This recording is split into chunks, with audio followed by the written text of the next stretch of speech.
ప్రదక్షిణాలు చేసిన తర్వాత మన వాళ్ళకి ఒక సంశయం తరతరాలుగా పీడించేస్తోంది. నవగ్రహాల ప్రదక్షిణం చేసిన తర్వాత కాళ్ళు కడుక్కుని ఇంటికి వెళ్ళాలి అని. ఎందుకు కాళ్ళు కడుక్కోవాలి అని నేను అడిగా. ఒకళ్ళు కాళ్ళు కడుక్కుంటుంటే వాడు చెప్తున్నారు, నవగ్రహాల్లో శని ఉంటాడు కదండి, శనికి ప్రదక్షిణ చేసిన తర్వాత మనం కాళ్ళు కడుక్కోకపోతే ఆ శని ఇంటికి కూడా వచ్చేస్తుందండి. అది చాలా తప్పు.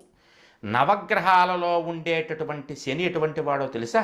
సూర్యుడు ఆరోగ్యాన్ని, చంద్రుడు మనశ్శాంతిని, బుధుడు ధనాన్ని, బృహస్పతి తెలివితేటలని, శుక్రుడు ఐశ్వర్యాన్ని ఇలా కలిగిస్తే శనీశ్వరుడు ఒక్కడు వీళ్ళందరూ ఇచ్చేటటువంటి ఫలితాన్ని కలిగిస్తాడట. మంచి చేయడం వచ్చిందంటే శని చేసినంత మంచి వేరే గ్రహం ఏదీ చెయ్యదు.